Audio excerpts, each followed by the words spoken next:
New Zealand के खिलाफ test match में मैदान पर बल्लेबाज नहीं बल्कि आग का गोला बन उतरे खतरनाक युवा बल्लेबाज यशस्वी जायसवाल।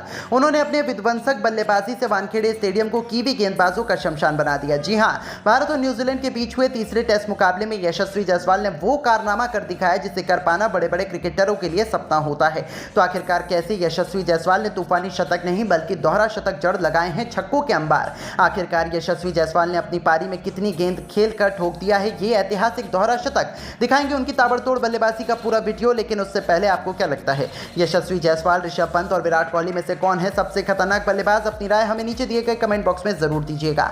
दोस्तों, यशस्वी जायसवाल कितने खतरनाक बल्लेबाज हैं इसे दुनिया भली भांति जानती है, लेकिन न्यूजीलैंड की टीम पहला टेस्ट मैच में जीतने के बाद भारतीय टीम को हल्के में लेना शुरू कर दी और फिर युवा बल्लेबाज यशस्वी जायसवाल ने मैदान पर उतरते ही न्यूजीलैंड के गेंदबाजों की धज्जियां उड़ाते हुए न केवल शतक लगाकर उन्होंने कीवी गेंदबाजों को खून के आंसू रुलाए बल्कि अपने नाम के मुताबिक दोहरा शतक ठोककर एक बार फिर बता दिया कि वो कौन है और वो क्या क्या कर सकते हैं। आपको बता दें, तीसरा टेस्ट मैच वानखेड़े के मैदान पर शुरू हुआ। इस मुकाबले में टॉस जीतकर सबसे पहले इंडिया ने बैटिंग चुनी। फिर जब यशस्वी जायसवाल की बैटिंग जब आई तो शुरुआती 5 ओवरों के भीतर ही यशस्वी जायसवाल ने अपना विकराल रूप दिखाते हुए न्यूजीलैंड के ऑलमोस्ट सभी गेंदबाज टिम साउदी, मैट हेनरी से लेकर विलियम्स रुके तक की सभी की धज्जियां उड़ा दी। वहीं एजाज पटेल के तो वो पीछे ही पड़ गए। जब यशस्वी जायसवाल की बल्लेबाजी आई तब उन्होंने पहली ही गेंद को सम्मान दिया। जिस तरीके से यशस्वी जायसवाल ने पहला ओवर खेला था उसे देखकर लग रहा था कि यह बल्लेबाज थोड़ा नर्वस है, लेकिन न्यूजीलैंड टीम के लिए यह खुशी ज्यादा देर तक बरकरार नहीं रही। आपको बता दें कि 3 गेंद के बाद अपना खाता खोलने वाले यशस्वी जायसवाल ने चौथी गेंद पर छक्का लगा दिया। जी हां,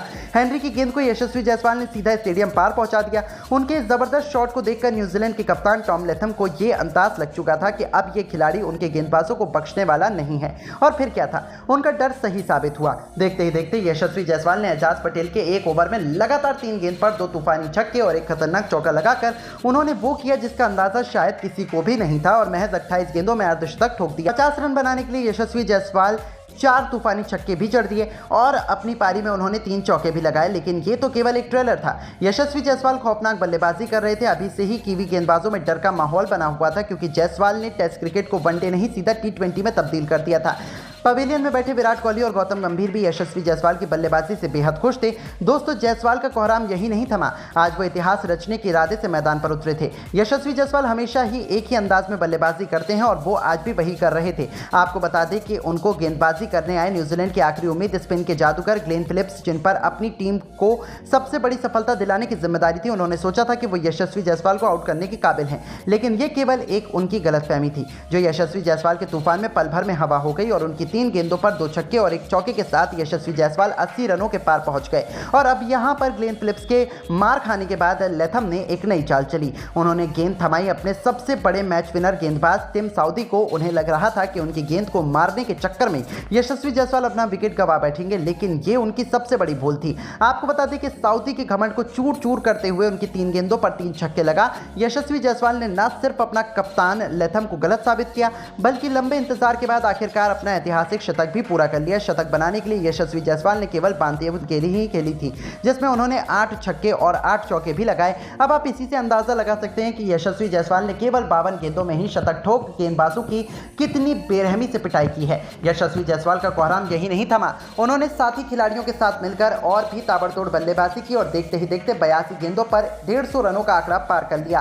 तो आखिरकार वो लम्हा भी जल्द ही आ गया जिसका इंतजार सभी को बेसब्री से था, जहां मैट हेनरी की गेंद को स्टेडियम पार के लिए मारकर यशस्वी जायसवाल ने टेस्ट क्रिकेट में दोहरा शतक जड़कर पूरी दुनिया में हाहाकार मचा दिया। आउट होने से पहले यशस्वी जायसवाल ने केवल 148 गेंदें खेली थी और 206 रन ठोक दिए थे। अपनी पारी में उन्होंने 13 छक्के और 11 चौके भी लगाए और अकेले दम पर ही उन्होंने पूरे के पूरे न्यूजीलैंड में मातम का माहौल पैदा कर दिया। जिस तरीके से यशस्वी जायसवाल ने उनके गेंदबाजों की कुटाई की, ये तो किसी बुरे सपने से उनके लिए कम नहीं था, जिसे भुला पाना उनके लिए कुछ भी संभव नहीं था। वही करोड़ों फैंस भी यशस्वी जायसवाल का यह अंदाज देखकर खुशी से फूले नहीं समा रहे थे। लेकिन दोस्तों, अब यशस्वी जायसवाल के इस खूंखार पारी को आप 10 में से कितने अंक देना चाहेंगे? अपनी राय हमें नीचे दिए गए कमेंट बॉक्स में जरूर दीजिएगा और ऐसी तमाम खबरों के लिए हमारे चैनल को जरूर सब्सक्राइब करें। धन्यवाद। दोस्तों, न्यूजीलैंड के 359 के जवाब में जीतना तो दूर, 160 रनों के भीतर ही तहस नहस हो गया।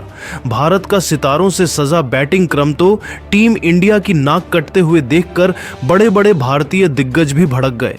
सचिन से लेकर इरफान पठान और सचिन तेंदुलकर ने रोहित से लेकर कोहली को इस डाउनफॉल का जिम्मेदार ठहराया। तो वहीं धोनी ने तो जो कहा वह सुनकर आपकी भी आंखें फटी की फटी रह जाएंगी। तो क्या कुछ रहा? टीम इंडिया के इस शर्मनाक प्रदर्शन पर इन महान भारतीय दिग्गजों का रिएक्शन, उन सब के बयान तो हम आपको दिखाएंगे ही। तो सब कुछ जानने के लिए हमारे इस वीडियो को लाइक और चैनल को सब्सक्राइब करना बिल्कुल भी ना भूलें। दोस्तों, घमंड में चूर न्यूजीलैंड की क्रिकेट टीम भारत में आकर इतना बुरा हाल कर देगी, किसी ने सपने में भी नहीं सोचा था। बेंगलुरु में मिली करारी हार कोई आज तक भूल भी नहीं पाया है कि अब पुणे के मैदान पर भी भारत के बल्लेबाजों ने हमें इस कदर निराश किया है कि न्यूजीलैंड के सामने तो वह केवल 156 रनों पर ही अपने घुटने टेक गए और टीम इंडिया की नाक कटवा दी। जी हां, 259 के स्कोर का पीछा करते हुए पहली पारी में ही न्यूजीलैंड ने 103 रनों की लीड बनाई, तो अपनी दूसरी पारी में भी न्यूजीलैंड ने 255 रन ठोक डाले, जिसकी वजह से टीम इंडिया को 359 रनों का लक्ष्य चौथी पारी में चेस करने को मिला था। पूरा हिंदुस्तान अपने सुपरस्टार खिलाड़ियों से उम्मीद कर रहा था कि वह अपनी टीम को जीत दिलाएंगे, लड़ाई करेंगे, लेकिन दोस्तों, भारत के यह धुरंधर तो न्यूजीलैंड के सामने इस कदर घुटने टेक जाएंगे, कोई सपने में भी नहीं सोच सकता था। जहां भले ही यशस्वी जायसवाल ने तूफानी 87 रन बनाकर इंटेंट दिखाया, लेकिन उनके अलावा कोई भी खिलाड़ी मैदान में टिक भी नहीं पाया। रोहित 8 तो गिल 23, कोहली केवल 17 रन बना पाए, तो पंत का तो खाता भी नहीं खुला। सरफराज 9 तो सुंदर भी केवल 21 रन बनाकर पेवेलियन लौट गए और 170 रनों के भीतर टीम इंडिया के 7 बल्लेबाज ढेर हो गए थे और टीम इंडिया की हार भी इसी के साथ सुनिश्चित हो गई थी। जहां पूरा हिंदुस्तान निराश है, तो वही भारतीय टीम का यह दिल तोड़ देने वाला प्रदर्शन देखकर तो बड़े बड़े भारतीय दिग्गज भी भड़क गए हैं।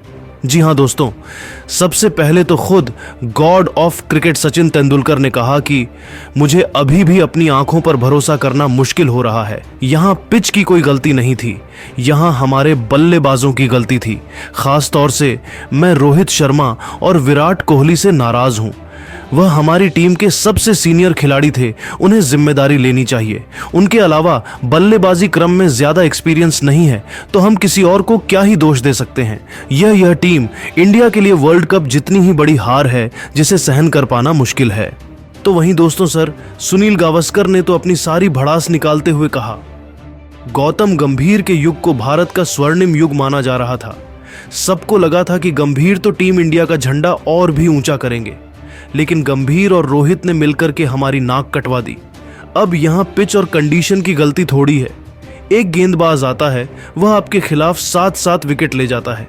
हमारे बल्लेबाज ऐसे खेल रहे थे जैसे कोई मजाक चल रहा हो। हम अपने घर पर नहीं खेल पा रहे हैं, ऑस्ट्रेलिया और इंग्लैंड में जाकर हम कैसे जीतेंगे? उनके अलावा इरफान पठान का कहना है कि मैं क्या ही कहूं, मुझे समझ नहीं आ रहा है, टीम इंडिया का इतना बड़ा डाउनफॉल कैसे आ सकता है, इसकी क्या वजह है? अब यहाँ ना पिच की गलती है और ना ही गेंदबाजी क्रम न्यूजीलैंड का उतना खतरनाक था। यहाँ हमारे सारे बल्लेबाज अपनी गलती से आउट हुए, चाहे रोहित हो, चाहे कोहली हो, चाहे ऋषभ हो, चाहे यशस्वी हो। हर एक खिलाड़ी बहुत ज्यादा ओवर कॉन्फिडेंट था और उसका खामियाजा हमें भुगतना पड़ रहा है। क्या यह भारत के टेस्ट डोमिनेंस के खत्म होने की शुरुआत है? पता नहीं। यहां तक कि धोनी ने तो यह तक कह दिया कि अपनी आंखों पर भरोसा करना मुश्किल है। हमने कभी नहीं सोचा था कि न्यूजीलैंड की क्रिकेट टीम इंडिया में आकर ऐसा चमत्कार कर देगी, और यही हमारी बड़ी गलती थी। हमने उन्हें हल्के में ले लिया और हमारा घमंड हम पर भारी पड़ा। निश्चित तौर पर मैनेजमेंट, गंभीर और कप्तान तीनों की यहां पर गलती है, लेकिन अब दोष देने से क्या फायदा है? गलतियों को सीखकर आगे बढ़ना चाहिए, लेकिन वह इतना आसान नहीं है। तो दोस्तों, इन सब के बयान सुनने के बाद अब आपको क्या लगता है कि टीम इंडिया के इस खराब प्रदर्शन की सबसे बड़ी वजह क्या है? अपनी कीमती राय नीचे कमेंट करके जरूर बताइए, और ऐसी ही नई और धमाकेदार खबरें सबसे पहले जानने के लिए हमारे इस वीडियो को लाइक और चैनल को सब्सक्राइब करना बिल्कुल भी ना भूले। धन्यवाद। तो दोस्तों तीसरे दिन मैदान पर उतरते ही रविंद्र जडेजा और अश्विन की फिरकी में घुटने टेक बैठे न्यूजीलैंड के बड़े बड़े खिलाड़ी। जडेजा के साथ और गेंदबाजों ने मिलकर कीवी टीम को दिखाए दिन में तारे और सच कर दिया इतिहास। तो आखिरकार न्यूजीलैंड की टीम ने भारत के सामने कितने रनों का रखा लक्ष्य, किस गेंदबाज ने लिए सबसे अधिक विकेट, कैसे टीम इंडिया ने 3 दिन में खत्म किया दूसरा टेस्ट मैच, दोनों टीमों के बीच खेले गए रोंगटे खड़े कर देने वाले तीसरे दिन के हाईलाइट तो हम आपको जरूर दिखाएंगे। लेकिन उससे पहले आपको क्या लगता है रविंद्र जडेजा, अश्विन और वाशिंगटन सुंदर में से कौन है सबसे खतरनाक स्पिनर गेंदबाज, नीचे कमेंट करके जरूर बताइएगा। दोस्तों भारत और न्यूजीलैंड के बीच जबरदस्त टेस्ट सीरीज खेली जा रही है, जिसके बाद दूसरा टेस्ट मुकाबला महाराष्ट्र क्रिकेट एसोसिएशन मैदान पर शुरू हुआ। इस मुकाबले में पहले बल्लेबाजी करते हुए न्यूजीलैंड की टीम ने पहली इनिंग में 10 विकेट खोकर 259 रन बनाए, जिसके बाद जवाब में उतरी भारतीय टीम की शुरुआत बेहद खराब हुई। 156 रनों के ही स्कोर पर पूरी टीम ऑल आउट हो गई, जिसके कारण न्यूजीलैंड की टीम को दूसरे दिन ही दूसरी इनिंग खेलने का मौका मिल गया और न्यूजीलैंड की टीम ने दूसरे दिन का खेल खत्म होने तक 198 रन 5 विकेट पर बना ली और इसी के साथ 301 रन की बढ़त भी हासिल कर ली। टॉम ब्लिमटन 30 रन बनाकर मैदान पर खेल रहे थे, तो वहीं ग्लेन फिलिप्स 9 रन बनाकर उनका साथ दे रहे थे। जब तीसरे दिन का मुकाबला शुरू हुआ तो एक बार फिर ये दोनों बल्लेबाज मैदान पर उतरे। वहीं भारत की तरफ से पहला ओवर लेकर गेंदबाजी करने के लिए रविंद्र जडेजा आए, वही खतरनाक गेंदबाजी का नजारा दिखा रहे थे। पहले ही ओवर में बल्लेबाजों को परेशान करना शुरू कर दिया, एक एक रन बनाना काफी मुश्किल हो रहा था। वहीं भारत